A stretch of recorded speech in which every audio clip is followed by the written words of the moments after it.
श्रेयान् स्वधर्म विगुण परधर्मात् स्वनुष्ठितात् स्वधर्मे निधनं श्रेय परधर्मो भयावह। उत्तम आचरण सहित पालित हेउथिबा अन्यर धर्मठारु गुण रहित हेले मध्य स्वधर्म अधिक मंगलकर। निज धर्म रे मरिबा बरं कल्याणकारक किंतु अन्यर धर्म भयावह अटे। स्वधर्म पदर भाव कौन? वर्ण आश्रम स्वभाव और परिस्थिति को धरी जो मनुष्य जो कर्म शास्त्र रे विधान कर दिया जाइछि सेमानक पई ताहा ही स्वधर्म। अभिप्राय है जे मिथ्या कपट चोरी हिंसा प्रवंचना व्यभिचार आदि निषिद्ध कर्म तो काहारी पाई भी स्वधर्म नुहे एवं काम्य कर्म मध्य काहारी पाई भी अवश्य कर्तव्य नुहे। तेणु एठारे कौन से स्वधर्म एसबुर गणना करा जाए नहीं।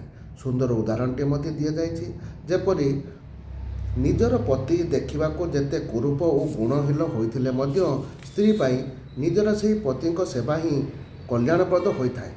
देखा सद्गुणहीन तथा अनुष्ठान रे न्यून होइथिले मध्य जहाँक पाई जो कर्म विहित ताहा ही ताहाँक पाई कल्याणप्रद।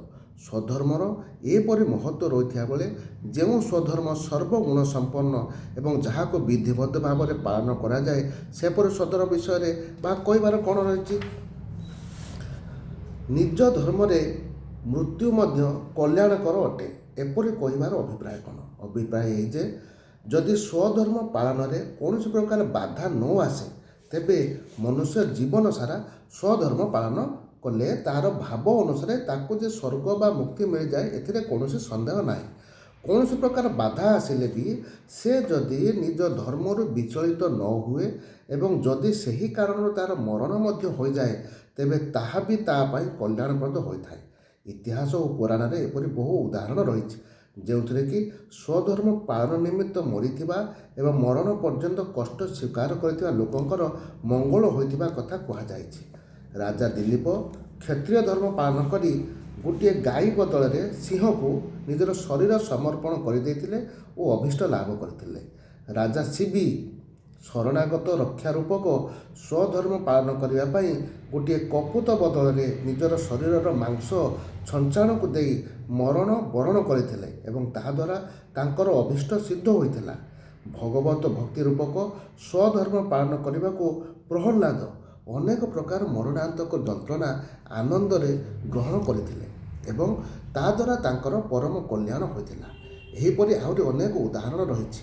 महाभारत रे कहा जायछि न जातु कामान्न भयान्न लोभात् धर्मं त्यज्याजि वितस्यापि हेतुः नित्यो धर्मः सुख दुखे त्वनित्यो जीवो नित्यो हेतुरस्य त्वनित्यः। अर्थात मनुष्य को कौन से भी समय काम भय लोभ बा जीवन रक्षा निमंते धर्म त्याग करने उचित नुहे। कारण धर्म नित्य और सुख दुख अनित्य तथा जीव नित्य एवं जीवन रे हेतु अनित्य। तेणु मरण संकट उपस्थित हेले मध्य मनुष्य हसी हसी मरण को वरण करनेबा उचित किंतु कौन सी भी परिस्थिति रे स्वधर्म त्याग करने उचित नुहे। यह द्वारा तार सब प्रकार कल्याण हेबो। अन्यर धर्म भयावह अटे ए कथार अभिप्राय कौन? यह द्वारा देखाई दि जाइछि जे अनेक धर्मर बा अन्य धर्मर सुखपूर्वक पालन कर भयप्रद अटे। उदाहरण स्वरूप शूद्र और वैश्य माने जदि निज ठारू उच्च वर्णर लोकंक धर्म को पालन करिबारे लागि जांती तेबे उच्च वर्ण द्वारा निजर पूजा कराइबा कारणरू एवं सेमानकर वृत्ति छेद करिबा दोषरू सेमाने पापरे भागी होई जांती एवं फलतः सेमानक नरक भोग करिया को पड़े।